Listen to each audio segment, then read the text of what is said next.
మనతో పాటు సోమయ్య గారు కూడా ఇక్కడ ఉన్నారు. ఈరోజు హైదరాబాద్ ఓల్డ్ సిటీ సంబంధించిన మీద ఏ విధంగా ప్రభావము మెట్రో రైల్ కానీ, అదేవిధంగా ఎంఎన్టీసీ రైల్ సంబంధించినవి కానీ, డబుల్ బెడ్రూమ్ ఇల్లు కానీ, ఈ ఇంటింటికి నెల కలెక్షన్ సంబంధించిన దాని మీద మనతో పాటు మాట్లాడడానికి సోమయ్య గారు ఉన్నారు. ఎవరైనా కానీ ఫోన్ చేయాలనుకుంటే ఫోన్ చేసి, లేదంటే కామెంట్ రూపంలో కూడా మీరు క్వశ్చన్స్ అడగచ్చు. ఇది సంబంధించినది ఇప్పుడు మీ ముందు మన సోమయ్య గారు మాట్లాడతారు. ఎవరైనా ఫోన్ చేయాలనుకుంటే ఫోన్ చేయండి. నమస్తే అండి. ఈరోజు హైదరాబాద్ సంబంధించిన కొన్ని సమస్యల మీద మాట్లాడాలని చెప్పి అనుకోవడం జరిగింది. చెప్పండి. నమస్తే, చెప్పండి సార్.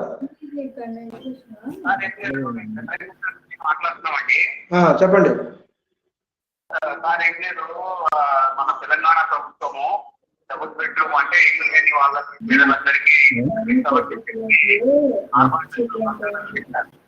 అని ఇప్పటి వరకు నామమాత్రంగా ఇల్లు పెట్టారు. ఇప్పుడు దాకా చాలా మంది పేదలు ఉన్నారు, ఎవరికి డబుల్ బెడ్రూమ్ అదేవిధంగా రెంట్ కట్టి చాలా మంది ఇబ్బంది పడుతున్నారు. ఇప్పటి వరకు చాలా మంది అని దాకా రాష్ట్ర ప్రభుత్వం పట్టించుకోవడం లేదు. ఇలాంటి ఉద్యమాల పార్టీ కొంచెం చేసి బాగుంటుంది సార్. దీని గురించి మీరు ఏ విధంగా భవిష్యత్తు ఉద్యమాలు చేస్తారని. తప్పకుండా అండి. యాక్చువల్ గా సిపిఎం పార్టీగా తెలంగాణ రాష్ట్ర ప్రభుత్వానికి అనేక సందర్భంలో ఈ డబుల్ బెడ్రూమ్ ఇండ్ల విషయం మీద మాట్లాడడం కూడా జరిగింది. దీనికి సంబంధించింది ప్రజలందరూ, హైదరాబాద్ నగర ప్రజలందరూ కూడా అర్థం చేసుకోవాల్సిన అంశాలు కొన్ని ఉన్నాయి. ఎందుకంటే ప్రజలకు సంబంధించిన సమస్యల్ని పట్టించుకోవడంలో, వాటిని పరిష్కరించడంలో ఈ తెలంగాణ రాష్ట్ర ప్రభుత్వం విఫలమైందని చెప్పి మేము భావిస్తున్నాం. ఎందుకంటే హైదరాబాద్ నగరంలో 1,00,000 ఇళ్ళు కట్టిస్తామని చెప్పి 2016లో జరిగిన జిహెచ్ఎంసీ ఎన్నికల్లో ప్రజలకి వాగ్దానం చేసింది ఈ ప్రభుత్వం. కానీ అప్పటి నుంచి పోయిన ఎలక్షన్ నుంచి ఈ ఎలక్షన్ సంబంధించి చూసుకున్నట్లయితే అసలు హైదరాబాద్ లో ప్రజలకి డబుల్ బెడ్రూమ్ ఇళ్లకు సంబంధించింది ఎలాంటి నిర్ణయాలు కానీ, పేద ప్రజలందరికీ డబుల్ బెడ్రూమ్ ఇళ్ళు ఇస్తాన్న హామీని కానీ ఇప్పటి వరకు టిఆర్ఎస్ ప్రభుత్వం నెరవేర్చలేదనేది చాలా స్పష్టంగా కనపడుతుంది. అయితే ఈ ఎన్నికల్లో మొన్న జరిగిన 20 ఎన్నికల్లో ప్రభుత్వం మళ్ళీ అదే వాగ్దానం చేసింది. మేము కనుక అధికారంలోకి వస్తే తప్పకుండా హైదరాబాద్ నగరంలో ఉండే పేదలందరికీ డబుల్ బెడ్రూమ్ ఇల్లు కట్టిస్తా అని చెప్పి మళ్ళీ తప్పుడు ప్రచారం చేస్తుంది. ప్రజలందరూ అర్థం చేసుకోవాల్సింది ఏంటంటే, హైదరాబాద్ నగరంలో ప్రభుత్వం మేము డబుల్ బెడ్రూమ్ ఇల్లు కట్టాము, 1,00,000 ఇల్లు కట్టామని చెప్పి తప్పుడు లెక్కలు, సమాచారాలు ప్రజల్ని మభ్యపెట్టే ఒక యాక్టివిటీ రాష్ట్ర ప్రభుత్వం చాలా సీరియస్ గా చేస్తుంది అనేది మనకు అర్థం అవుతుంది. ఎందుకంటే డబుల్ బెడ్రూమ్ ఇళ్ళ యొక్క వాస్తవం కూడా ప్రజలందరికీ తెలవాలా. ఏంటి డబుల్ బెడ్రూమ్ ఇళ్ళ యొక్క లొసుకు, ప్రభుత్వం చెప్తున్న తప్పుడు ప్రచారం ఏంటి అనేది కూడా మీకు కూడా అర్థం కావాలి. ఒకటి ఏంటంటే, ఇప్పటిదాకా ఎక్కడైతే డబుల్ బెడ్రూమ్ ఇళ్ళ నిర్మాణం జరుగుతుందో ఆ ఇళ్ళ నిర్మాణం హైదరాబాద్ నగరంలో ఇప్పటికే స్లమ్స్ లో ఉండి ఒక 20-25 సంవత్సరాల నుంచి ఆ ప్రాంతంలో నివాసం ఉంటున్న ఆ స్లమ్స్ ని కూలగొట్టి అక్కడ డబుల్ బెడ్రూమ్ ఇల్లు కడుతుంది. అట్లా హైదరాబాద్ నగరంలో మొత్తం లెక్కలు తీస్తే కూడా ఒక 20,000 ఇళ్లకు మాత్రమే వాళ్ళు కట్టడం కానీ, అవి కంప్లీట్ కావడానికి దాదాపు 70%, 80% కంప్లీట్ అయిన పనులు జరిగినాయి. కానీ వాళ్ళు హైదరాబాద్ నగర ప్రజలకి 1,00,000 ఇళ్ళు కట్టవచ్చు. 20,000 ఇళ్ళు గతంలో అక్కడ నివాసం ఉంటున్న ప్రజలని ఖాళీ చేపించి అక్కడ ఇల్లు కట్టే పరిస్థితి ఈ రోజు ఉంది. ఉదాహరణకి కనుక చూసుకున్నట్లయితే, ఇప్పుడు గతంలో గోయగూడలో కట్టింది ఇల్లు, అక్కడ 200 ఇల్లు 400 ఇల్లు వరకు కట్టింది. కానీ అక్కడ వాస్తవానికి అక్కడ గత 30 సంవత్సరాల నుంచి ప్రజలు ఉంటూ పెద్ద ఎత్తున కోర్టుల ద్వారా, హైకోర్టు ద్వారా ఇది మా ల్యాండ్, ఇది ప్రైవేట్ ల్యాండ్ కాదని చేసుకుంటే అక్కడ డబుల్ బెడ్రూమ్ ఇల్లు అదొకటి మాత్రమే ప్లేస్ లో కట్టారు. ఈ మధ్య కాలంలో మన హైదరాబాద్ నగరంలో జియాగూడలో కట్టారు. జియాగూడలో కట్టింది అక్కడ ఒరిజినల్ గా 500 ఇళ్ళు ఉండే. అక్కడ ఆ స్థలం మీద పేదలు గత 40 సంవత్సరాల ఉండే వాళ్ళ ఇల్లు ఉండే. కానీ దాన్ని కూలగొట్టి కూడా ఇప్పుడు 800 ఇళ్ళు కట్టారు. దాన్ని ఈ మధ్య కాలంలో మన కేటీఆర్ గారు ప్రారంభించారు. ఆ ప్రారంభించిన దాంట్లో ఎవరైతే ఆ ఇళ్లలో ఉండి అక్కడ సర్టిఫికెట్ తీసుకున్న వాళ్ళకి ఇంకా పూర్తిగా అక్కడ ఇండ్లు ఇవ్వలే. అది 520 ఇండ్లు. మిగతా 300 ఇళ్ళు అసలు ఎవరికి ఇస్తారు, ఎవరికి ఇవ్వాలి, ఏం పద్ధతి అనేది చెప్పి ఇంతవరకు ప్రభుత్వం దగ్గర లెక్కలు లేవు, వాటికి సంబంధించిన ఆధారాలు కూడా లేవు. వాళ్ళని ఎవరు బెనిఫిషియరీగా లిస్టు తయారు చేసిండ్రో అది కూడా ప్రభుత్వం దగ్గర ఇప్పటిదాకా ప్రజలకు చెప్పే పరిస్థితి ఈ ప్రభుత్వం లేదు. ఇకపోతే ఇక్కడ మనకి చెంచల్గూడ జైలు దగ్గర ఒక డబుల్ బెడ్రూమ్ ఇల్లు ఇప్పుడు ప్రారంభోత్సవానికి దగ్గరలో ఉంది. కానీ అక్కడ కూడా చూస్తే అక్కడ ఉన్నది 150 ఇండ్లో ఎంతో మంది అక్కడ గతం నుంచి ఒక 30 సంవత్సరాలు అక్కడ గుడిసెలు వేసుకుని ఉన్న దగ్గర ఇల్లు కట్టారు. అక్కడ ఇప్పుడు కట్టింది ఒక 250 నుంచి 300 ఇండ్లు దగ్గర కట్టారు. అవి కూడా ఎవరికి ఇస్తారో ఇప్పటి వరకు బెనిఫిషియర్స్ లిస్టు తయారు చేయలే. ఇకపోతే జంగంమెట్టులో పెద్ద ఎత్తున ఇప్పుడు ఇల్లు కడుతున్నారు. అక్కడ గవర్నమెంట్ మున్సిపాలిటీ క్వార్టర్స్ దాదాపు 40 సంవత్సరాల నుంచి నివాసం ఉన్న మున్సిపల్ ఎంప్లాయీస్ కి గతంలో ప్రభుత్వాలు ఇచ్చిన ఆ క్వార్టర్స్ ని కూలిపోయి ఉన్న దాంట్లో ఇప్పుడు అక్కడ డబుల్ బెడ్రూమ్ ఇల్లు 8 అంతస్తులు ఇల్లు కట్టింది. వాస్తవానికి అక్కడ 81 మందికి మాత్రమే పట్టాలు ఇచ్చారు. మిగతాయి ఇప్పుడు అక్కడ కడుతున్నది దాదాపు 500 ఇల్లు చిల్లర అక్కడ కడుతున్నారు. 400 నుంచి 500 ఇల్లు కడుతున్నారు. ఈ ఇండ్లకు సంబంధించిన 81 మందికో 82 మందికో ఇండ్లు ఇచ్చిన తర్వాత మిగతా వాళ్ళకి ఇండ్లు ఎప్పుడు ఇస్తారు, ఆయా ఎప్పుడు కంప్లీట్ చేస్తారనే పరిస్థితి లేదు. అంటే ఇక్కడ మేము చెప్పదలుచుకుంది సిపిఎం పార్టీ నుంచి ఈ ప్రభుత్వాన్ని కానీ ప్రజలకు కానీ తెలియజేయాల్సిందంటే హైదరాబాద్ నగరంలో డబుల్ బెడ్రూమ్ ఇల్లు అనేది ఎక్కడైతే ఇప్పటికే స్లమ్లలో ఉండి ఆ స్లమ్లలో డబుల్ బెడ్రూమ్ ఇల్లు కడతామని చెప్పి వాళ్ళని ఖాళీ చేయించిన వాళ్ళకి మాత్రమే ఇండ్లు కడుతున్నారు. నిజంగా హైదరాబాద్ నగరంలో బతుకుదేరు కోసం హైదరాబాద్ నుంచి వచ్చి ప్రైవేట్ కంపెనీలో పనిచేస్తున్న, చిన్న చిన్న కంపెనీల్లో పనిచేస్తున్న, అసంఘటిత రంగంలో పనిచేస్తున్న లక్షలాది మందికి కిరాయిలలో ఉన్నకి డబుల్ బెడ్రూమ్ ఎప్పుడు వస్తాయని చెప్పి ఎదురు చూస్తున్న పరిస్థితి ఉంది. కానీ దానికి సంబంధించింది ఈ హైదరాబాద్ నగరంలో ఈ రాష్ట్ర ప్రభుత్వం 1,00,000 ఇళ్లు కట్టిస్తామని చెప్పేది ఒక బూటకము, తప్పుడు ప్రచారం ఈ రాష్ట్ర ప్రభుత్వం చేస్తుందనేది మనం గమనంలో పెట్టుకోవాలి. హైదరాబాద్ నగరంలో ఇల్లు కట్టాలంటే మేము సిపిఎం పార్టీగా గతంలో చెప్పాం, ఈ హైదరాబాద్ నగరంలో ఇళ్లలో ఉండే వాళ్ళు, కిరాయిలలో ఉండే వాళ్ళు 3,50,000 మంది మాకు ఇల్లు కావాలని చెప్పి గతంలో రాజశేఖర రెడ్డి ముఖ్యమంత్రిగా ఉన్నప్పుడు అప్లికేషన్ పెట్టుకున్నారు, ఆన్లైన్ లో అప్లికేషన్ పెట్టుకున్నారు. కేసీఆర్ గారు వచ్చిన తర్వాత కూడా ఈ డబుల్ బెడ్రూమ్ ఇల్లు స్కీమ్ వచ్చిన తర్వాత ఆన్లైన్ లో అప్లై చేసుకోమని చెప్తే దాదాపు ఆన్లైన్ లో ఇప్పటికే ఈ హైదరాబాద్ జిల్లా పరిధిలో దాదాపు 3 లక్షల మంది ఆన్లైన్ లో అప్లై చేసుకొని ఇల్లు కోసం ఎదురు చూస్తున్న పరిస్థితి ఉంది. కానీ వాస్తవానికి హైదరాబాద్ నగరంలో కడుతుంది 20,000 25,000 ఇల్లు కావాలని కోరుకునే జనం సంఖ్య దాదాపు లక్షల్లో ఉంది. అసలు వీళ్ళందరికీ ఎప్పుడు ఇల్లు కట్టిస్తుందని చెప్పి పెద్ద ఎత్తున ప్రజలు ఎదురు చూస్తున్న పరిస్థితి ఉంది. వాస్తవానికి ప్రజలకి డబుల్ బెడ్రూమ్ ఇల్లు కట్టియాలనే ఉద్దేశం గాని ఇవ్వాలనే చిత్తశుద్ధి గాని ఈ రాష్ట్ర ప్రభుత్వానికి లేకుండా పోయిందనేది కూడా ఆచరణలో కనపడుతుంది. అందుకే ఈ ప్రభుత్వం మీద రాబోయే కాలంలో హైదరాబాద్ నగరంలో సిపిఎం పార్టీగా ఒక విషయం చెప్పదలుచుకున్నాం ఏంటంటే, గతంలో సిపిఎం పార్టీ 2007లో భూపోరాటం చేసింది. ఈ హైదరాబాద్ నగరంలో గవర్నమెంట్ స్థలాలు, ప్రభుత్వ భూములు ఎన్ని వేల ఎకరాలు ఉన్నాయి, ఈ ఎన్ని వేల ఎకరాలు ఎవరెవరు భూ కబ్జాదారులు ఆక్రమణ చేశారు, వాళ్ళ చేతిలో ఎంత భూమి ఉందని చెప్పి మొత్తం లెక్కలతో సహా హైదరాబాద్ నగరంలో సిపిఎం పార్టీ రాష్ట్ర ప్రభుత్వానికి ఇచ్చింది. ఇప్పటికి కూడా నేను చెప్తున్నాను సిపిఎం పార్టీగా, హైదరాబాద్ నగరంలో గవర్నమెంట్ స్థలం ఎక్కడుందో మేము చూపెడతాం. ఈ రాష్ట్ర ప్రభుత్వానికి చిత్తశుద్ధి ఉందా, ఈ రాష్ట్ర ప్రభుత్వానికి పేదలకి డబుల్ బెడ్రూమ్ ఇల్లు ఇవ్వాలనే ధైర్యం ఉందా అని చెప్పి సిపిఎం పార్టీగా మేము అడుగుతున్నాం. ఎందుకంటే ఈ రోజు మేము ఒక ఉదాహరణ చెప్తా. మా హైదరాబాద్ నగరంలో మలక్పేట రేస్ కోర్స్ ఉంది. కేసీఆర్ గారు ఏం చేశారు, ఈ రేస్ కోర్స్ తీసేస్తే ఈ హైదరాబాద్ నగరంలో డబుల్ బెడ్రూమ్ ఇల్లు కట్టిస్తా అని చెప్పాడు. గతంలో చెంచల్గూడ జైలు తీసేసి డబుల్ బెడ్రూమ్ ఇల్లు కట్టిస్తాడు. ఇక్కడ చెంచల్గూడ దగ్గర గవర్నమెంట్ ప్రింటింగ్ ప్రెస్ ఉంది, ఇది ఖాళీ చేపించి ఇక్కడ డబుల్ బెడ్రూమ్ ఇల్లు కట్టిస్తున్నాడు. ఇవన్నీ పాతయని కట్టనవసరం లేదు.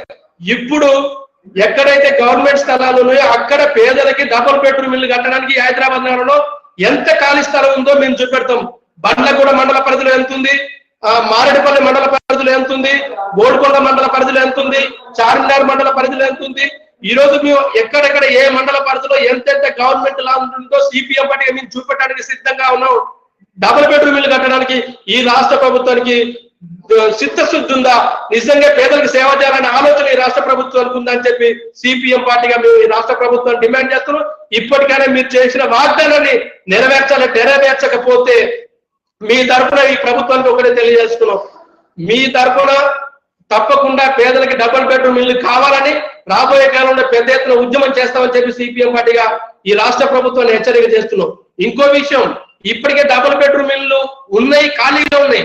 ఇంతకుముందు జేఎన్ఆర్ఎల్ స్కీమ్ కింద కట్టిన ఇల్లు లక్షలాది ఇల్లు ఖాళీగా ఉన్నాయి. హైదరాబాద్, రంగారెడ్డి జిల్లా పరిధిలో చాలా ప్రాంతాల్లో ఇల్లు ఖాళీగా ఉన్నాయి. నిజంగా బెనిఫిషియరీస్ ఎవరైతే లిస్టులు పెట్టుకున్నారో, గవర్నమెంట్ దగ్గర ఆన్లైన్ లో అప్లికేషన్ పెట్టుకున్నారో, గతంలో రాష్ట్ర ప్రభుత్వం దగ్గర 3,50,000 లిస్ట్ ఉందో, ఈ లిస్ట్ కనుక తీస్తే ఇప్పుడు చాలా ఇల్లు ఈ జేఎన్ఆర్ఎం స్కీమ్ ఉన్న ఇల్లు కొంతమందికి అలాట్ చేయొచ్చు.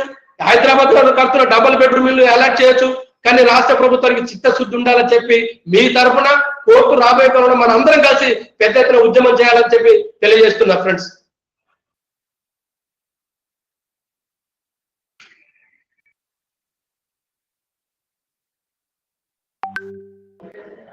సార్ ఇంకో విషయం ఏంటంటే, ఇప్పుడు ఎంఎంటీఏ సంబంధించి ఇప్పుడు హైదరాబాద్ లో దాదాపుగా సామాన్య జనాలు ప్రయాణం చేస్తారు. అన్లాక్ ప్రక్రియ ఉంది ప్రస్తుతానికి. కానీ ఇప్పుడు కూడా ఈ సామాన్య జనాలకు సంబంధించింది ఎంఎంటీఎస్ ఉన్నది. అదే మెట్రో ట్రైన్ సంబంధించింది అయితే దాదాపుగా అది పేదవాళ్ళు ఎక్కలేని మెట్రో ట్రైన్ సంబంధించి అది మాత్రం ఓపెన్ అయింది. ఇది సామాన్యులు రోజువారీగా కూలి చేసుకునే వాళ్ళు దాదాపు 1,00,000 మంది అదే ఎందుకు ఓపెన్ కాలేదు, ఎందుకు చేయడం లేదు? ఇది కూడా చాలా మంచి ప్రశ్న మీరు అడిగారు. ఎందుకంటే ఈరోజు ఇది కేంద్ర ప్రభుత్వం ఆధీనంలో ఉంది, బీజేపీ ప్రభుత్వం దానికి సంబంధించింది. ఈరోజు మార్చిలో లాక్డౌన్ విధించారు. లాక్డౌన్ విధించి ఆగస్టులో లాక్డౌన్ ఒక్కొక్కటి అన్లాక్ చేసుకుంటూ పోతున్న పరిస్థితి ఉంది. ఇదంతా మన అందరం చూస్తున్నాం. ఈ అన్లాక్ లో కూడా చాలా రవాణా వ్యవస్థల్ని అన్లాక్ చేసి ఈరోజు ప్రజలకి సేవ చేయాలనే ఒక ఆలోచనతో ప్రభుత్వం ఉంది. హలో, నమస్తే అండి, చెప్పండి.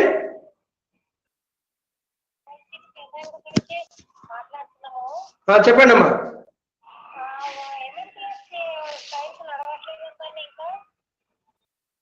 ఎంఎంటీఎస్ కి సంబంధించింది అదే మాట్లాడుతున్నామా. ఇప్పుడు ఆల్రెడీ ఒక కాలర్ ఫోన్ చేశాడు, ఎంఎంటీఎస్ కు సంబంధించింది మాట్లాడుతున్నా.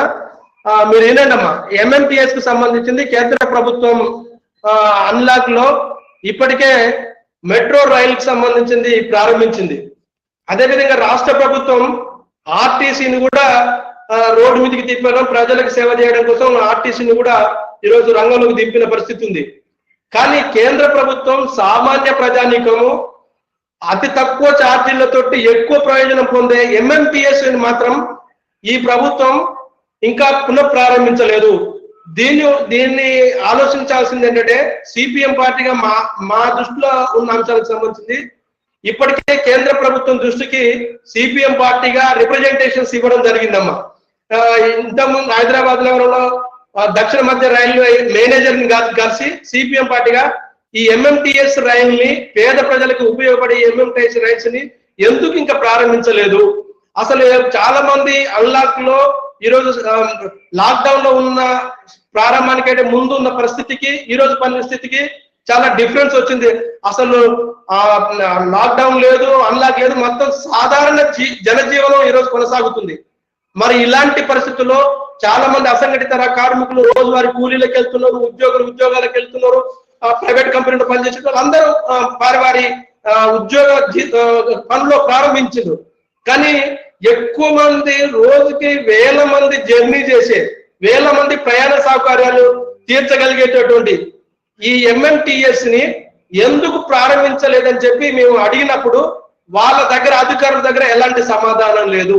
వాళ్ళు ఏం చెప్తున్నారంటే, ఇది మా చేతిలో పని కాదు, ఇది కేంద్ర ప్రభుత్వం చేతిలో ఉన్న బీజేపీ సర్కార్ చేతిలో ఉన్న పని అండి. ఈ రోజు బీజేపీ దీన్ని ఎమ్మటే కేంద్ర ప్రభుత్వం రైల్వే మినిస్టర్ నుంచి ఆర్డర్ వస్తే గానీ మేము ప్రారంభించామని చెప్పి అధికారులు చెప్తున్న పరిస్థితి ఉంది. మేము బీజేపీ ప్రభుత్వాన్ని, కేంద్ర ప్రభుత్వాన్ని మేము ఒకటి అడగదలుచుకున్నాం. ఈ రోజు సామాన్య ప్రజానీకం ఉపయోగించే ఎంఎంటీఎస్ ని మీరు ఎందుకు ప్రారంభించలేకపోతున్నారు అంటే, మీ ఆలోచన ఎంఎంటీఎస్ అనేది సాధారణ ప్రజానీకానికి కేంద్ర ప్రభుత్వ ఆధీనంలో ఉన్నది, దాన్ని ప్రారంభించట్లేదు. కానీ అదే మెట్రో రైలు ఒక ప్రైవేట్ కంపెనీ ఎల్ఎన్టీ కంపెనీ, ఆ ఎల్ఎన్టీ కంపెనీకి లాభం చేకూర్చడం కోసం మాత్రం మీరు ఎల్ఎన్టీ కంపెనీ మెట్రో రైలు ప్రారంభించారు. అంటే ఆదాయాలు కోట్ల రూపాయల ఆదాయాలు రావడానికి అనుకూలంగానేమో ఒక నిర్ణయం తీసుకుంటారు.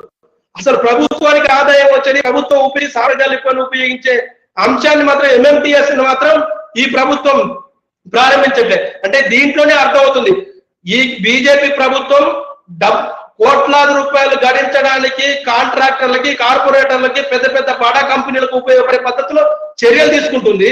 ప్రజలకు ఉపయోగపడే సామాన్యాలను ఉపయోగించుకునే మాత్రం ఎంఎంటీఎస్ ని ఇంకా ప్రారంభించట్లేదు. మేము మీ అందరి తరఫున కేంద్ర ప్రభుత్వాన్ని ఒకటే కోరుతుంది ఏంటంటే ఇప్పటికైనా అన్ని అన్లాక్ అయిపోయినాయి. పబ్లిక్ సెక్టార్స్ అన్లాక్ అయిపోయినాయి, రైల్వే అన్లాక్ అయిపోయింది, మెట్రో అన్లాక్ అయిపోయింది, ఆర్టీసీ అన్లాక్ అయిపోయింది. మొత్తం జనజీవనం స్రవంతి సామాన్యంగా నడుస్తుంది. కానీ ఎంఎంటీఎస్ ని ఎందుకు ప్రారంభించట్లేదు? అందుకే మేము సిపిఎం పార్టీగా ఈ ప్రభుత్వం డిమాండ్ చేసేది ఏంటంటే ఎంఎంటీఎస్ ని మీరు వెంటనే ప్రారంభించండి. పేద ప్రజలు ఉపయోగించుకుంటే ఎంఎంటీఎస్ ని ప్రారంభించడం ద్వారా వాళ్ళ జీవన ప్రమాణాలు, వాళ్ళకు వచ్చే ఆదాయాలు తోటి వాళ్ళ యొక్క ప్రయాణాన్ని కొనసాగించడానికి ఆస్కారం ఉంటుంది. కాబట్టి బీజేపీ ప్రభుత్వం వెంటనే ఎంఎంటీఎస్ ని ప్రారంభించాలని సిపిఎం పార్టీగా కేంద్ర ప్రభుత్వాన్ని మేము డిమాండ్ చేస్తాను. లేకపోతే ఇప్పటికే మేము ఓన్లీ రిప్రజెంటేషన్ ఇచ్చే పని చేసాం. తప్పకుండా రాబోయే కాలంలో ఎంఎంటీఎస్ కనుక ప్రారంభించకపోతే ఇదే ప్రజల తరఫున మేము దక్షిణ మండల రైల్వే దగ్గర మేము మా పద్ధతిలో నిరసన కార్యక్రమాలు, పోరాటాలు చేయడానికి సిపిఎం పార్టీగా సిద్ధంగా ఉన్నామని చెప్పి కేంద్ర ప్రభుత్వాన్ని హెచ్చరిక చేయడం జరుగుతుంది.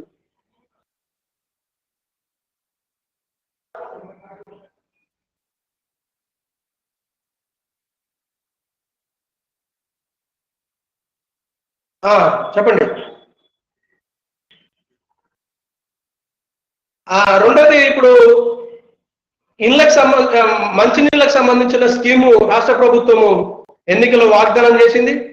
ఈ ఎన్నికల్లో వాగ్దానం చేసిన ఈ మంచినీళ్ళ ఫ్రీ మంచినీళ్లు, అందరికీ ఉచిత నీరు అందించాలని చెప్పి ఏదైతే స్కీమ్ పెట్టిందో ఈ స్కీమ్ ని సిపిఎం పార్టీ స్వాగతిస్తుంది. ఈ స్కీము పేద ప్రజలందరికీ, మధ్యతరగతి ప్రజలందరికీ ఇది ఉపయోగపడే స్కీము. కానీ ఈ స్కీమ్ ఏదైతే ఉందో ఈ స్కీము నిజంగా ఆచరణలో ప్రజలకు ఉపయోగపడే పద్ధతిలో ఉందా లేదా అనేది కనుక చూసుకున్నట్లయితే ఆ పద్ధతిలో ప్రభుత్వం వ్యవహరించట్లేదు. హలో, చెప్పండి అమ్మా. బోలియే అమ్మా, బోలియే. హలో, ఆల్రెడీ చెప్పామా మేము రాబోయే కాలంలో ఇప్పటికే మీరు ఇన్నుంటారు, పెద్ద ఎత్తున ఉద్యమాలు చేస్తామని చెప్పాము. ఓకే అండి. మరి హలో హలో ఈ మంచినీళ్ళకు సంబంధించింది ఈ ప్రభుత్వం తీసుకొచ్చిన విధానము మంచిగానే ఉంది. కానీ ఈరోజు ప్రభుత్వం దానికి పెట్టిన కండిషన్స్, దానికి సంబంధించిన అంశాలు చూసుకున్నట్లయితే హలో హలో నమస్తే సార్. నమస్తే, బోలియమ్మా చెప్పు.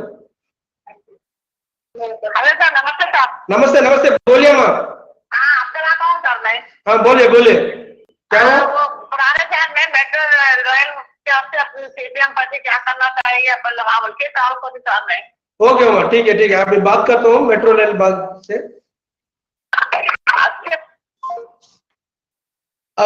మంచినీళ్ళకు సంబంధించింది ఇప్పుడు ప్రభుత్వం తీసుకొచ్చిన ఏదైతే చర్య ఉందో ఈ చర్య ఒక విధంగా స్వాగతించాల్సిందే. కానీ వాళ్ళు పెట్టిన కండిషన్స్ మాత్రం దుర్మార్గంగా ఉన్నాయి అనేది అర్థం అవుతుంది. ఎట్లా దుర్మార్గంగా ఉన్నాయి? ఈ రోజు మంచినీళ్ళకు సంబంధించింది ఈ నెల జనవరి కొత్త సంవత్సరం నుంచి ఏప్రిల్ వరకు పేద ప్రజలు ఉపయోగించే నల్లాలు 20,000 లీటర్లు, ఒక నెల 20,000 లీటర్ల వరకు ఫ్రీగా ప్రతి కుటుంబానికి నల్ల కనెక్షన్ ఇస్తామని చెప్పి రాష్ట్ర ప్రభుత్వం ప్రకటించింది. ఇది మంచిదే. కానీ ఈ రోజు రాష్ట్ర ప్రభుత్వం దీనికి సంబంధించిన విధి విధానాలు ఏంటి, దీనికి సంబంధించిన అసలు ఇప్పటికే నల్ల కనెక్షన్ లేని వాళ్ళకి నల్ల కనెక్షన్ ఎట్లా ఇస్తారు, ఇట్లాంటి సంబంధించిన విధి విధానాలు ఇప్పటికీ రాష్ట్ర ప్రభుత్వం ప్రారంభించలేదు. రాష్ట్ర ప్రభుత్వం ఏం చెప్పట్లేదు. కాబట్టి మేము డిమాండ్ చేసేది ఏంటంటే రాష్ట్ర ప్రభుత్వం ఈ హైదరాబాద్ నగరంలో ఉంటున్న ప్రతి ఇంటికి ఉచిత నల్ల కనెక్షన్ ఇవ్వాలి, ఉచిత నీరు కూడా ఇవ్వాలి. కానీ వాళ్ళు పెట్టిన కనెక్షన్ వాటిలో ఇప్పుడు ఏదైతే నల్ల కనెక్షన్ ఉందో ఈ నల్ల కనెక్షన్ కి ఆధార్ లింక్ పెట్టమని చెప్తున్నారు. అసలు ఆధార్ లింక్ పెట్టడం అనేది ఏంటి అనేది ఎవరికి అర్థం కాని పరిస్థితి ఉంది. రెండోది, ఈ రోజు పేపర్లో వచ్చింది ఏంటంటే ప్రతి అపార్ట్మెంట్ కి ఫ్లాట్ కి మీరు నల్ల ఇస్తాము, మీరు ఆధార్తో లింక్ చేసి మీరు సబ్మిట్ చేయండి అని చెప్తుంది. అది ఇక్కడ కూడా ఒక తిర్కాస్ అయిన ఒక కార్యక్రమం ఉంది. ప్రతి ఫ్లాట్ కి నువ్వు నీళ్లు ఇస్తే ప్రతి ఫ్లాట్ కి సంబంధించిన మీటర్ మీరే కొనుక్కోవాలని చెప్పి ఒక లింక్ పెడుతుంది. ఈరోజు పేపర్లో వచ్చిన దాని ప్రకారం చూస్తే ఒక మీటర్ పెట్టాలంటే 7,000 రూపాయలు ఈరోజు వాళ్ళ లెక్కలో, గవర్నమెంట్ లెక్కలో చూపెడుతున్నారు. అసలు ఒక మీటర్ కి ఒక అపార్ట్మెంట్ లో ఒక కనెక్షన్ ఉంటే ఆ కనెక్షన్ నుంచి ప్రతి ఫ్లాట్ కి ఎందుకు నీళ్లు వేయకూడదు, మళ్ళా కొత్తగా మీటర్లు పెట్టడం ఏంది అనేది ఒక పెద్ద చర్చనీయాంశంగా ఉంది. దీనికి సంబంధించిన విధి విధానాలు ఇప్పటివరకు ఈ ప్రభుత్వం ఎక్కడ చెప్పలేదు. రెండోది, ఇప్పటికే ఒక ఇంటికి స్లమ్ లోనోగానో ఏదైతే ఒక మధ్యతరగతి ప్రాంతంలోనో ఒక ఏరియాలోనో ఒక కుటుంబానికి ఇప్పటికే 2 నల్ల కనెక్షన్ అఫీషియల్ గా ఉన్నాయి. వాటికి సంబంధించిన నల్ల కనెక్షన్ సంబంధించిన అఫీషియల్ గా ఉంటే అసలు ఆ 2 నల్ల కనెక్షన్స్ కి ఫ్రీగా నీళ్ళు ఇస్తారా, అసలు ఒక నల్ల కనెక్షన్ కి ఫ్రీగా నీళ్ళు ఇస్తారా, ఇది కూడా క్లారిటీ లేదు. రెండోది, ఈ హైదరాబాద్ నగరంలో చాలా ప్రాంతాలలో నీళ్లు రాని ప్రాంతాలు ఇప్పటికీ హైదరాబాద్ నగరంలో ఉన్నాయి. గ్రేటర్ హైదరాబాద్ మున్సిపాలిటీ పరిధిలో ఉన్నాయి. కొన్ని ప్రాంతాల్లో 2 రోజులకోసారి 3 రోజులకోసారి నీళ్లు వస్తున్నాయి. అసలు ఈ ప్రభుత్వం దగ్గర ఈ మెట్రో హైదరాబాద్ పరిధిలో ఉండే ప్రతి కుటుంబానికి నీళ్లు ఇవ్వడానికి కావాల్సిన విధి విధానాలు ఏమన్నా ఈ రాష్ట్ర ప్రభుత్వం ప్రారంభించిందా లేదా? రెండోది, నీళ్లు ఇచ్చేటప్పుడు వాళ్ళకు కండిషన్ ఎప్పుడు పెడుతుంది? ఇప్పుడు ఈ జనవరి 1వ తారీఖు నుంచి జనవరి నుంచి మార్చి ఎండింగ్ వరకు మీరు తప్పకుండా ఆధార్ లింక్ చేయాలి, లేకపోతే మీరు మీటర్ ఫిట్ చేయాలి, లేకపోతే రోడ్డు, ఇట్లాంటి అనేక కండిషన్లు పెట్టి, అంటే నిజంగా ఏ పేద ప్రజలకైతే నీళ్ళు ఇవ్వాలో ఆ నీళ్ళు ఇవ్వకుండా పక్కదారి పట్టించడం కోసం ఈ ప్రభుత్వం తీసుకుంటున్న చర్యగా ఇది మనం భావించాల్సిన పరిస్థితి వస్తుంది. ఎందుకు అంటున్నామంటే ఈ రోజు ఈ రాష్ట్ర ప్రభుత్వం నిజంగా ఒక ఇంటి ఓనరు, తర్వాత 2 కుటుంబాలు, ఒక కిరాయికి ఇచ్చుకున్న కుటుంబాన్ని పోషించుకోవడానికి 1-2 గదులు ఉంటే కిరాయికి ఇచ్చుకుంటాడు. మరి ఆ 20,000 లీటర్లు ఒక కుటుంబానికే వస్తాయని చెప్పి వాళ్ళ లెక్కలోనే చెబుతున్నారు. మరి ఆ ఇంట్లోనే ఇంకో 2 కుటుంబాలు కిరాయికి ఉండి వాళ్ళ కుటుంబాన్ని పోషించుకోవడానికి అద్దెకిస్తే వాళ్ళకి మరి నీళ్లు ఎట్లా, వాళ్ళకి మళ్ళీ డబ్బులు కట్టి నీళ్లు తీసుకోవాలా? ఇట్లాంటి వాటికి సంబంధించి కూడా క్లారిటీ లేని పరిస్థితి ఉంది. ఇప్పుడు ఏం చెప్తుంది రాష్ట్ర ప్రభుత్వం? హైదరాబాద్ నగరంలో కూడా మిషన్ భగీరథ స్కీమ్ కింద మొత్తం అన్ని ప్రాంతాలలో ఈ మిషన్ భగీరథ స్కీమ్ తీసుకొచ్చి ప్రతి ఇంటికి నల్ల నీళ్లు ఇస్తామని చెప్తుంది. ఇది ఎంతకాలం అవుతుంది? ఇప్పటికే కేసీఆర్ గారి ప్రభుత్వం గత 5 సంవత్సరాల కాలంలో వాళ్ళు పెట్టిన మొత్తం ఎఫర్ట్ ప్రాజెక్టులు అనే పేరుతోటి డబ్బులు దండుకోవడం కోసం ఒక పని చేశారు. రెండోది, ఈ మిషన్ భగీరథ పేరుతోటి ఒక కార్యక్రమం చేశారు. ఈ మిషన్ భగీరథలో ఇప్పటి వరకు ఈ రాష్ట్రంలో ఎన్ని గ్రామాలకి నీళ్లు ఇచ్చారు, ఎన్ని గ్రామాలకు నీళ్లు ఇస్తే ఎన్ని గ్రామాల్లో ఇంటింటికి నీళ్లు ఇచ్చారు, ఈ లెక్కలు ఎక్కడా లేవు. అంటే ప్రభుత్వము ఎన్నికల కోసం, వాళ్ళ అవసరాల కోసం, ఓట్ల గెలవడం కోసం ఇలాంటి వాగ్దానాలు చేస్తుంది తప్ప ఆచరణలో మాత్రం ప్రజలకి న్యాయం చేసే పద్ధతిలో ఈ ప్రభుత్వం లేదు అనేది చాలా స్పష్టంగా వాళ్ళు ఇచ్చిన స్టేట్మెంట్ లాగా, వాళ్ళు ఇచ్చిన వాగ్దానాలుగా మనకు అర్థమవుతుంది. అంతే ప్రజలందరికీ సిపిఎం తరపున ఒక విజ్ఞప్తి చేయదలుచుకున్నాం. ఏంటంటే రాబోయే కాలం ఈ హైదరాబాద్ నగరంలో ప్రతి కుటుంబానికి, ప్రతి ఇంటికి, ఆ ఇంట్లో ఉండే వాళ్ళందరికీ నువ్వు చెప్పిన 20,000 లీటర్లు ఒక నెలకు సరిపోతాయా, లేకపోతే ఇంకెక్కువ నీళ్ళు అవసరం ఉంటాయా? దాన్ని అంచనా వేసి ప్రతి కుటుంబానికి నువ్వు చెప్పిన ఎన్నికల వాగ్దానం చేసిన దాని ప్రకారంగా నీళ్లు అందించే బాధ్యత ఈ రాష్ట్ర ప్రభుత్వంది. ఈ రాష్ట్ర ప్రభుత్వం కనుక ఈ హైదరాబాద్ నగరంలో ఉండే పేదలందరికీ కనుక నీళ్లు ఇవ్వకపోతే రాబోయే కాలంలో సిపిఎం పార్టీ తరఫున ప్రజల పక్షాన పెద్ద ఎత్తున ఆందోళన పోరాటాలు చేయడానికి సిపిఎం పార్టీ హైదరాబాద్ నగరం సిద్ధంగా ఉందని చెప్పి మేము తెలియజేస్తున్నాం. రెండో విషయం మేము చెప్పదలుచుకుందంటే ఈ హైదరాబాద్ నగరంలో చాలా ప్రాంతాలలో ఇప్పటికీ నీళ్లు రావట్లే. అసలు దీనికి సంబంధించిన విధి విధానాలు ఏమైనా ఉన్నాయంటే ఈ ప్రభుత్వం దగ్గర లేవు. ఎందుకంటే ఈ హైదరాబాద్ నగరం పాత నగరం ఉంది. పాత నగరంలో చూసుకున్నట్లయితే అసలు ఆ పాత నగర ప్రజలు, పాత నగర అభివృద్ధి, పాత నగరానికి సంబంధించిన ప్రజల ఎట్లా ఉన్నారని చెప్పి ఈ రాష్ట్ర ప్రభుత్వానికి ఒక సరి అయిన ప్రణాళిక ఉందా అని చెప్పి నేను అడగదలుచుకున్నాను. ఎందుకంటే పాత నగరానికి సంబంధించిన MMTS ని మెట్రో రైలు ని ఆపుతున్నారు. పాత నగరానికి సంబంధించిన MMTS రావాల్సిన MMTS ప్రయాణాలు స్టార్ట్ చేయట్లేదు. పాత నగరంలో ఉండే ప్రజలకి డబుల్ బెడ్రూమ్ ఇల్లు కావాలంటే ఆ డబుల్ బెడ్రూమ్ ఇల్లు మైనార్టీలు ముస్లిం మైనార్టీలకు ఇచ్చే స్థితి ఈ రాష్ట్ర ప్రభుత్వం దగ్గర లేదు. ఇప్పుడు ఇంటింటికి నల్లా అంటున్నారు. హైదరాబాద్ నగరంలో పాత నగరంలో ఒక అపార్ట్మెంట్ ఒక దాంట్లో ఎన్ని కుటుంబాలు ఉంటాయో ఈ ప్రభుత్వం దగ్గర ఏమైనా లెక్కలు ఉన్నాయా? అంటే ఈ ఓల్డ్ సిటీ ప్రజలందరికీ నువ్వు నీళ్లు ఇవ్వడానికి నీ దగ్గర ఉన్న ప్రణాళిక ఏంటి అనేది ఈ రాష్ట్ర ప్రభుత్వం దగ్గర లేదు. కాబట్టి రాష్ట్ర ప్రభుత్వం ఇప్పటికైనా ఏ వాగ్దానం అయితే ఎన్నికలు చేసిందో ఆ వాగ్దానం నిలబెట్టడం కోసం సరైన సమగ్ర ప్రణాళిక రూపొందించుకొని ఇది అమలు చేసేటట్టు ఉండాలి. లేకపోతే సిపిఎం పార్టీ తరఫున పెద్ద ఎత్తున ఉద్యమం చేస్తామని చెప్పి ఈ రాష్ట్ర ప్రభుత్వానికి మేము హెచ్చరిక చేయదలుచుకున్నాం. అదే పద్ధతిలో ఉద్యమం కూడా చేయడానికి సిద్ధపడతామని చెప్పి తెలియజేస్తున్నాయి రాష్ట్ర ప్రభుత్వానికి. ఓకేమ్మా, ఇప్పుడు మెట్రో రైలుకి సంబంధించి చూసుకున్నట్లయితే ఇది కూడా ఈ రాష్ట్ర ప్రభుత్వానికి సంబంధించిన మెట్రో రైలు ప్రాజెక్ట్ కి సంబంధించింది. ఈ హైదరాబాద్ నగరంలో మెట్రో రైలు రావడం ప్రజలకి ఏ విధంగా ఉపయోగం జరుగుతుంది, ప్రజలకి మెట్రో రైలు అవసరమా లేదా అనేది ఒక చర్చ. కానీ మెట్రో రైలు తీసుకొస్తున్నారు కాబట్టి సిపిఎం పార్టీగా మేము కూడా హైదరాబాద్ నగరంలో మెట్రో రైలు ఉండాలా, అన్ని దేశంలో అన్ని పట్టణాలు అభివృద్ధి అవుతున్నట్టు హైదరాబాద్ నగరం కూడా అభివృద్ధి కావాలని చెప్పి మేము ఆశించాము. దానికి సంబంధించిన సహకారం కూడా మా పార్టీ నుంచి కూడా ఇక్కడ అభ్యంతరం చేయలేదు. కానీ ఈ రోజు ఈ మెట్రో రైల్ ప్రాజెక్టు తీసుకురావడం ద్వారా ఈ రాష్ట్ర ప్రభుత్వానికి, రాష్ట్ర ప్రభుత్వంలో ఉండే పెద్దలకి ఏ ప్రయోజనం జరిగింది, అదేవిధంగా ఈ మెట్రో రైల్ ప్రాజెక్టు రావడం వల్ల సామాన్య ప్రజానికానికి, మధ్యతరగతి ప్రజానికానికి ఏ లాభం జరిగింది, ఈ రెండు బేరీజ్ వేసుకోవాలా. ఈ మెట్రో రైల్ ప్రాజెక్టు రావడం వల్ల ఈ హైదరాబాద్ నగరంలో L&T కంపెనీ ద్వారా ఈ రాష్ట్ర ప్రభుత్వంలో ఉండే కొంతమంది వ్యక్తులు, పెద్దలు లబ్ధి పొందారే తప్ప ఇది సామాన్య ప్రజానికానికి కానీ, మధ్యతరగతి ప్రజానికానికి కానీ ఈ మెట్రో రైలు వల్ల ప్రయోజనం కంటే వాళ్ళ జేబులకు చిల్లుబడే ప్రయత్నమే చాలా ఎక్కువగా ఈ రాష్ట్ర ప్రభుత్వం చేస్తుంది. ఎందుకంటే అసలు ఈ రాష్ట్ర ప్రభుత్వంతో మెట్రో ఒప్పందం చేసుకునేటప్పుడు, కేంద్ర ప్రభుత్వంతో ఒప్పందం చేసుకునేటప్పుడు మొత్తం 3 కారిడార్లుగా ఈ హైదరాబాద్ నగరంలో ఈ మెట్రో రైలు ప్రారంభించాలని చెప్పి రాష్ట్ర ప్రభుత్వం చెప్పింది, కేంద్ర ప్రభుత్వం చెప్పింది. 3 ప్రాజెక్టులు ఏంటి? ఒకటి నాగోల్ నుంచి జూబ్లీ హిల్స్ మన హైటెక్ సిటీ వరకు ఒక ప్రాజెక్టు, అదేవిధంగా మియాపూర్ నుంచి ఎల్బీ నగర్ కి ఒక ప్రాజెక్టు, రెండోది JBS జూబ్లీ బస్ స్టాండ్ నుంచి ఫలక్నామాదానికి ఒక ప్రాజెక్టు.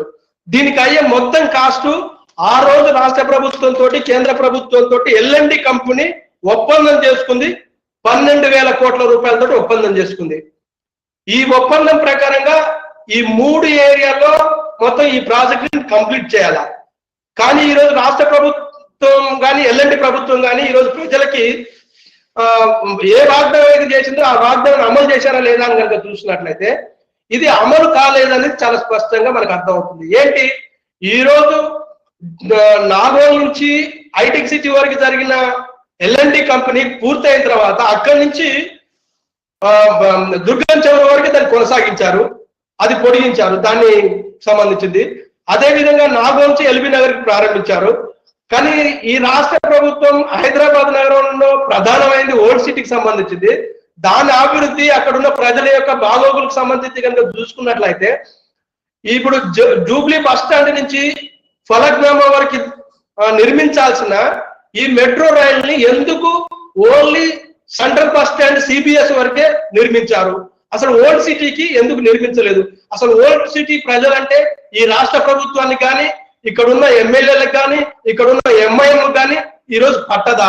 అసలు ఈ 6 కిలోమీటర్లు ఎందుకు ఆపారు అనేది ఈ రాష్ట్ర ప్రభుత్వం ఇప్పుడు సమాధానం రాష్ట్ర ప్రజలకు చెప్పాలా. ఎన్నికల్లో వాగ్దానం చేశారు, KTR గారు బ్రహ్మాండమైన వాగ్దానం చేశారు. మేము అధికారంలోకి వస్తే హైదరాబాద్ నగరంలో మెట్రో రైళ్లు ఇప్పుడు ఆయన చాలా ఏరియాలలో ఎక్స్టెండ్ చేస్తున్నాడు. ఆ ఎక్స్టెండ్ ఏం చేస్తున్నాడు? ఒకటి, ఇప్పుడు JBS నుంచి ప్రారంభమైన ఈ MMT మెట్రో రైల్ ని శంషాబాద్ వరకు తీసుకెళ్తారట. అసలు ఉన్నదాన్ని ఇంతకుముందు ఒప్పంద ప్రకారంగా నిర్ణయించిన దాన్నే అసలు ఫలక్నామా వరకు ఇంతవరకు ప్రారంభించలేదు. ఆయన ఇప్పుడు వాస్తవం మన కార్పొరేషన్ ఎన్నికల్లో మేము శంషాబాద్ వరకు తీసుకెళ్ళాం. అసలు ఇంటర్నేషనల్ ఎయిర్పోర్ట్ వరకు తీసుకొస్తే ఈ మెట్రో రైలు ఎంత అభివృద్ధి అవుతుంది, ఈ హైదరాబాద్ నగరం ఎంత ప్రఖ్యాతి వస్తుంది అని చెప్పి పెద్ద ఎత్తున ప్రగల్భాలు పలుకుతున్న పరిస్థితి ఉంది. ఇంకా వేరే రూట్ లో ఎల్బీ నగర్ నుంచి ఉన్నదాన్ని ఇప్పుడు హైదరాబాద్ వరకు, తర్వాత అటు మియాపూర్ లో ఉన్నదాన్ని అటు లింగంపల్లి వరకు పటాన్ చెరువు వరకు దీన్ని ఇట్లాంటి అనేక వాగ్దానాలు ఈ మెట్రో రైల్లో ఈ ప్రభుత్వం చేసింది. కానీ ఆచరణలో గతంలో ఉన్నదాన్ని రెండో కారిడార్ లో ఉన్న ఫలక్నామా వరకు ఎందుకు నిర్మించట్లేదు? అంటే ఎంఐఎం తోటి టిఆర్ఎస్ ప్రభుత్వం ఒప్పందం చేసుకుంటుంది, ఎంఐఎం తోటి టిఆర్ఎస్ మిలాఖత్ అవుతుంది, ఎంఐఎం తోటి ఈరోజు ఈ ఓల్డ్ సిటీ ప్రజల్ని మోసం చేయడం కోసం ఈ రెండు పార్టీలు కలిసి ఈరోజు ప్రణాళికలు రూపొందిస్తాయి.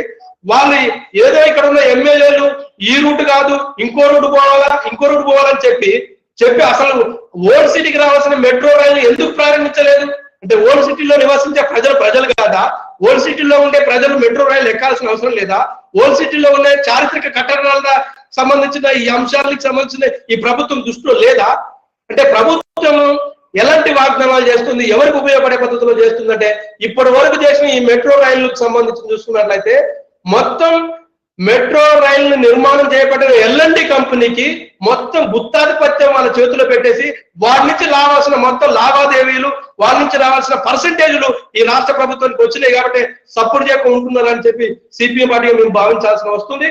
అందుకే మేము రాబోయే కాలంలో ఈ ప్రాంతంలో ఏదైతే జేబిఎస్ నుంచి ఫలక్నామా వరకు నిర్మించాల్సిన కారిడార్ 2 ఉందో అది సిబిఎస్ వరకు ఆపారు కాబట్టి మిగతా సిబిఎస్ నుంచి ఫలక్నామా వరకు నిర్మాణం కోసం తప్పకుండా రాబోయే కాలంలో సిపిఎం పార్టీగా పెద్ద ఎత్తున ఉద్యమం చేస్తాం.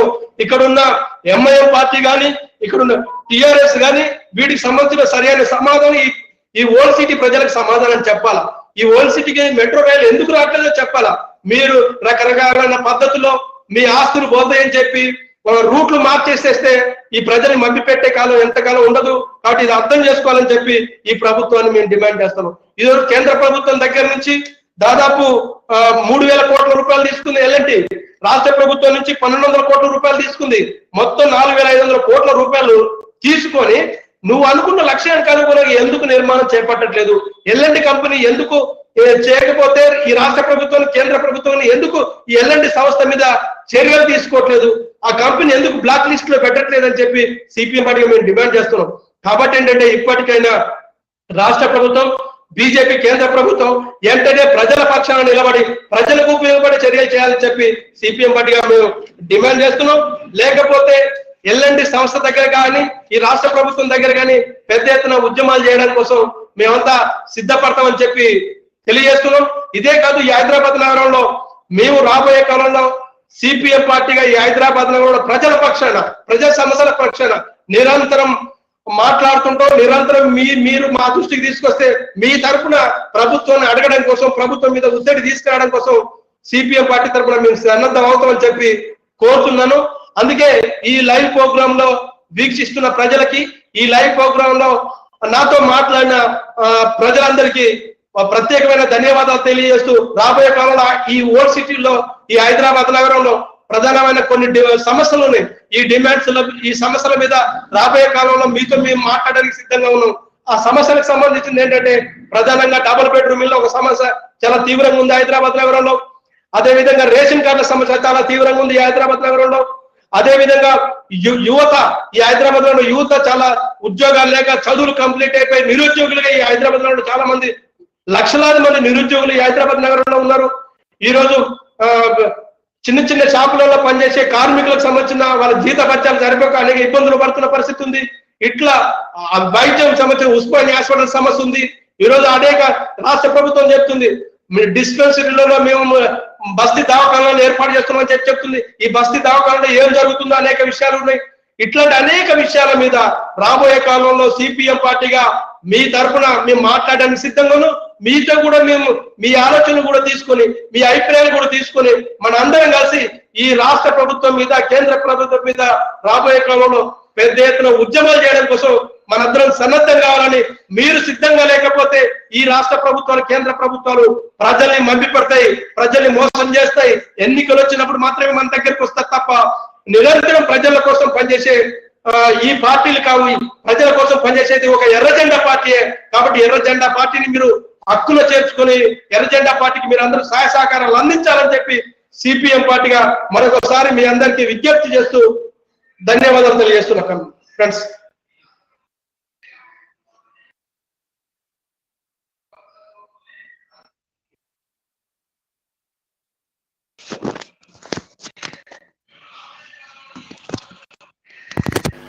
హలో కళ్యాణ్ అయిపోయింది, బంద్ చేయి. అప్పుడే ఇంకేంది మరి, అయిపోయింది కదా, ఇంకున్నాయా? ఓకే అయిపోయిందిలే. క్వశ్చన్ అడుగుతున్నారు. చెప్పు ఏంటి, అడగండి. సార్ మాకు డబుల్ బెడ్రూమ్ ఇల్లు కావాలండి. ఓకే అండి, డబుల్ బెడ్రూమ్ ఇళ్ళకి సంబంధించింది రాష్ట్ర ప్రభుత్వం దగ్గర సరి అయిన ప్రణాళిక లేదండి. ఇప్పటికే ఈ హైదరాబాద్ లో కడుతున్న డబుల్ బెడ్రూమ్ ఇల్లు నిజంగా ప్రభుత్వము ఓన్లీ హైదరాబాద్ నగర పరిధిలో మాత్రం ఒక 20-23 వేల మంది మాత్రమే కడుతున్నారు. కానీ ఇక్కడ దాదాపు లక్షలాది మంది డబుల్ బెడ్రూమ్ ఇల్లు కావాలని ఆన్లైన్ లో అప్లై చేసుకున్నారు. కానీ ఈ ప్రభుత్వం ఆ డబుల్ బెడ్రూమ్ ఇల్లడానికి రకరకాలైన తప్పుడు రిపోర్ట్లు, తప్పుడు ప్రణాళికలు రూపొందించి ప్రజలకు మేము ఇస్తామని చెప్పి వాగ్దానం చేస్తా ఉంది. ఈ వాగ్దానం నెరవేర్చడం కోసం రాబోయే కాలంలో సిపిఎం పార్టీగా పెద్ద ఎత్తున ఉద్యమం చేయడానికి మేము సిద్ధంగా ఉన్నాం. మీరు కూడా కలిసి రావాలి, మనందరికి డబుల్ బెడ్రూమ్ ఇల్లు కావాలని చెప్పి అడగడం కోసం మీరు కూడా సిద్ధపడాలని చెప్పి కోరుతున్నారు ఫ్రెండ్స్. అంతే. ఓకే.